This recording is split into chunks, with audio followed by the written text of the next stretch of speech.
용산 마스터 플랜에 대해서 설명드리기 전에 우선 여러분 강남의 국제업무단지는 어디죠? 예, 바로 삼성동의 GBC 쪽에 지금 그곳이죠. 그러면 삼성동 국제업무단지, 예, 바로 강남의 삼성동 국제업무단지가 강남의 국제교류업무단지라면 강북은 용산인데요. 강남을 잘 보십시오. 예, 강남에 그곳에 착공하면서 또 가격이 엄청나게 많이 뛰고 좀 프리미엄이 많이 붙었죠. 예, 그렇다면 강북의 용산도 그렇게 지금 계속해서 스멀스멀 올라가고 있는데 결국은 사람들이 어느 순간 이것이 최종적으로 된다고 생각하죠. 바로 토지가 강남 같은 경우에 GBC는 현대가 가져갔듯이 용산은 또 그러면 누가 그 땅을 가져갈 것인가. 바로 또 다른 엄청난 또 대기업들과 관계자들이 그쪽에 투자를 하려고 할 것입니다. 바로 그렇다면 이런 것들을 만약에 시작이 된다는 첫 신호탄은 뭐죠? 바로 제가 말씀드린 토지 매각인 거죠. 토지가 누군가의 매각이 됐다는 얘기는 착공을 할 수밖에 없는 상황으로 결국 가는 겁니다. 그렇다면 토지를 매각하기 전에 무엇부터 해야 되는 거죠? 바로 토양 정화 작업이죠. 환경 정화. 결국 그 땅이 개발할 수 있는 과연 충분한 여지가 있는지 거기에 대해서 문제가 없는 건지 바로 그 점을 점검해야 된다는 얘기입니다. 그래서 지난 7월달 조선일보에 나왔던 거죠. 모 신문사에서도 여러 군데 나왔었는데 그때 보도자료에 1,600억에서 1,800억가량의 어떻게 보면은 국민의 세금이죠. 그 돈이 투입되면서 사업비를 투입해서 용산 역세권의 부지를 환경 정화 작업을 시작한다. 그래서 2022년 내에 이걸 마치겠다라는 발표가 있었습니다. 7월 달에 이게 발표되고 그다음에 이제 경쟁 입찰자들을 받았죠. 4개의 회사가 컨소시엄을 구성해서 최종 3개사가 마지막까지 경쟁을 벌였고 얼마 전에 바로 1개의 회사로 낙점이 됐습니다. 대단히 중요한 겁니다. 이미 시작을 알리는 신호탄인 거고요. 또 여기에 대한 용산 역세권 토양 정화에 관련된 사업 관리 기관으로는 어디가 됐죠? 바로 한국환경공단과 한국농어청공사가 경쟁을 해서 결국은 농어청공사는 떨어지고 그 경쟁에서 한국환경공단이 이 사업자의 사업 관리 기관으로 선정이 됐다는 겁니다. 대단히 중요한 뉴스입니다.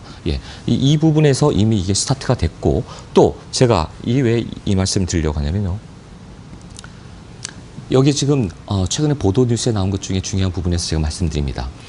강훈식 더불어민주당 의원이 코레일 쪽에 있는 그쪽에 코레일에서 중장기 재무관리 계획을 이제 제출을 받았습니다. 그 내용에 나와 있는 내용인데요. 그 중에서 매각에 대한 것이 사실은 2020년도였거든요. 근데 이게 작년에 박원순 서울시장이 용산 여의도 통합개발 마스터 플랜 얘기하면서 집값이 들썩이자 잠시 미뤘던 겁니다. 그래서 2020년부터 당장 매각하려던 것을 2022년부터 매각한다. 그리고 또 그 재무관리 계획이나 중장기 계획이 항상 나오는 게 바로 이 대목인 거죠. 용산 마스터 플랜에 관련된 내용은 결국 뭐라고 규정하냐면 사람들은 용산 마스터 플랜 하면 국제업무단지만 얘기합니다. 사실 그게 아니거든요. 용산 마스터 플랜이라 하면 여기서 나온 대로 현재 지상으로 노출된 서울역부터 용산역 구간의 철도를 지하화해서 마이스 산업, 관광 기업들의 회의, 관광 컨벤션 센터, 전시회 이런 것뿐만 아니라 쇼핑 센터를 한꺼번에 서울역부터 용산까지의 건설하는 사업이다. 이게 바로 용산 마스터 플랜이다라는 것을 다시 한번 규정하고 있습니다. 여러분 이 대목 중요한 겁니다. 원효로 일대만이 문제가 아니라 서울역부터 용산역까지이기 때문에 동편과 서편을 나눠보면 서편 같은 경우는 청파동부터 원효로 일대가 다 수혜지가 된다. 서울역 마스터 플랜, 다 용산 마스터 플랜에 들어간다는 점, 이 점을 기억해 주셔야 될 것 같습니다. 사실 서울역 북부 역세권 개발 1조 7천억이라는 어마어마한 사업비로 결국 하나그룹이 선정이 됐습니다. 결국 하나그룹이 이것을 랜드마크를 만들겠다. 이쪽에 관광, 쇼핑 중심지로 개발하겠다. 광부의 코엑스의 5배 크기로 만들겠다. 서울역 지하 노선 12개 다 지하하고 또 이쪽에 일자리가 생기기 때문에 그래서 이 부분을 주목해야 된다는 것을 제가 누차 강조해 드리겠습니다. 자, 강남의 국제업무단지 바로 그쪽에 또 복합환승센터 서울역처럼 삼성역 보흥사역 쪽에 생기죠. 복합환승센터 지하 6층까지 올해 12월에 이렇게 마찬가지로 강북도 서울역도 밑에 지하 7층까지 유사한 형태로 개발이 된다는 점 기억해 주시겠습니다. 위에는 일자리 창출에 쇼핑 마이스 관광센터로 바뀐다는 거. 이거는 2017년도 5월 23일 날 국토부와 서울시와 코레일 관계자들이 이미 TF팀을 만들어서 이런 서울역 마스터 플랜에 대해서 준비를 하자라고 라고 해서 2년 넘게 준비를 했던 것을 이제 발표를 하지 않고 자꾸만 딜레이시키고 내부적으로는 거의 다 완성이 다 된 상태입니다. 예, 그 점에 대해 다시 한번 짚어보고 다시 한번 외주 유경을 보고 외주 유경을 줘서 이게 사업성이 정말 타당한 거 맞는 건지를 현재 지금 계속 검토하고 있는 단계라는 거. 따라서 지금이 어떻게 보면 이제 곧 그 호재가 나오기 직전이라는 것을 여러분 기억해 주시고 있어야 될 것 같습니다. 그중에 또 용산 마스터 플랜에 관련된 거죠. 이미 미래 E&D라는 회사가 이 서울역뿐만 아니라 서울역부터 용산까지 이 마스터 플랜에 대해서 연구를 해왔고 마무리해 가고 있습니다. 그런데 이 용산 마스터 플랜에서 2차로 이번에 또 연구 소경을 최종적으로 다시 한번 이 회사가 맡아서 2021년 6월까지 이걸 최종적으로 마무리하겠다. 얼마 남지 않았죠. 이미 지금 하고 있습니다. 이 업체가 지금 하고 있고요. 이 내용은 뭐냐면 이 내용 자체가 용산 마스터 플랜에 대한 세부적인 가이드라인을 마련해야 된다. 어디서부터 어떻게 개발하고 개발할 때 그 구체적인 기준은 무엇이고 금액이라든가 어떤 여러 가지 가이드라인을 진행한다는 것은 대단히 의미가 깊은 것입니다. 여기에 대규모 상업시설을 어느 쪽에 만들고 사업별 세부 계획을 어떻게 짤 것이고 만약에 어떤 그런 컨소시엄을 구성해 들어오게 되면 평가 기준이나 점수를 어떻게 산정할 것이고 이런 것들에서 이미 다 만들어 놓는다는 겁니까? 말 그대로 마스터 플랜의 보강과 마무리 작업을 하고 있다는 거 여러분 기억해 주셔야 될 것 같습니다.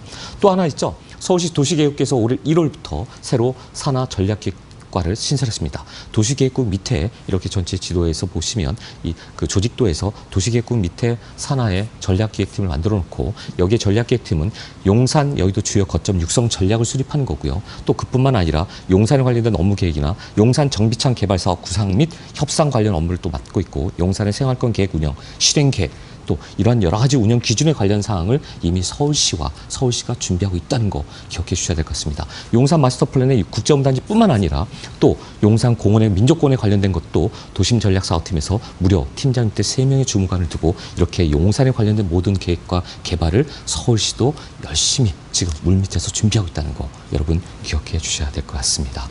마지막으로 박원순 서울시장의 선거 공약들이 많죠. 그중에 부동산 공약, 재건축 초과이 환수제 잘 되고 있고요. 좀 지나치게 될 정도로 좀 불만이 나오고 있는 부분이기도 하죠.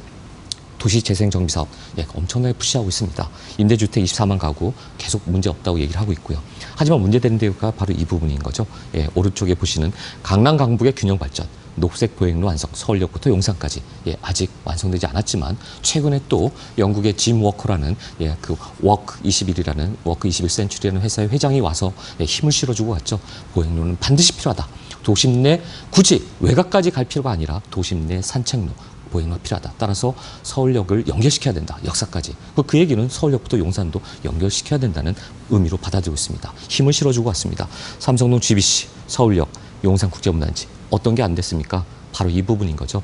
강남 강북의 균형 발전을 강조하는 박 시장이 뭐 강북에서 여러 가지 그 어떤 그런 그 일자리 거점, 일자리 혁신 거점으로 말한 데들은 전부 다 부동산값이 상승했죠. 창동, 상계동, 수색, 상암 DMC, 영등포, 여의도, 가산 대림 다 일자리 혁신 거점으로 지금 잘 만들어가고 있습니다.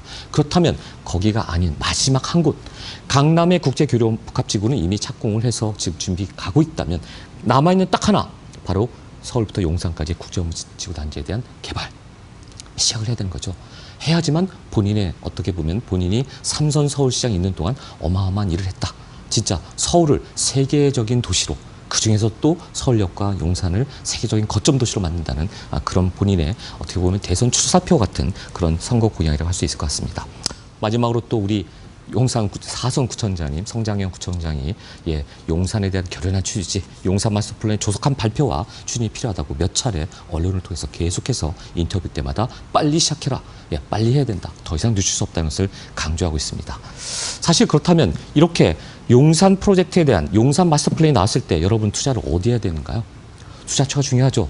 동쪽, 한남동 뉴타운. 거의 10억 이하로는 투자할 수 없는 그런 곳입니다. 그렇다면 약간의 소액 규모를 가지고 성공 투자할 수 있는 바로 서편인 거죠.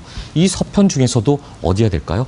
이쪽에 후암동도 있을 수 있고 서계동, 청파동, 원효로 1, 2, 3, 4가 용문동.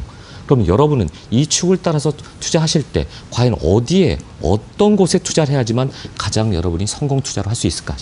과연 서울역부터 용산역까지의 투자를 만약에 한다면 이 자세한 부분에 대한 동네 구석구석 어떤 지역별 분석, 제가 세미나 때 오시면 상세히 하나씩 짚어가면서 설명해 드리도록 하겠습니다.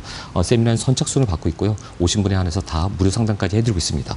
과연 투자처라고 할 수 있는 용산을 얘기할 때 어디가 과연 핵심 투자처인지 한 번 더 짚어드리도록 하겠습니다. 마지막으로 제가 드리고 싶은 얘기가 있습니다. 바로 엘버트 하버드 얘기했는데요. 하버드라는 분이 이런 얘기했습니다. 인생에서 저지를 수 있는 가장 큰 실수는 실수할까봐 끊임없이 두려워하는 것이다. 사실 주저주저하고 내가 뭘 잘못하지 않을까 행동에 못 옮길 때 결국 어떻게 됩니까? 어떤 사회적인 루저, 실패자로서 찍히는 경우가 많습니다. 부동산도 마찬가지입니다. 본인이 자신이 없을 때는 어떻게 하면 되죠? 훌륭한 전문가한테 조언을 구하시고 본인의 생각을 항상 의논하시고 논의하시면서 훌륭한 판단을 내리시는 게 중요합니다.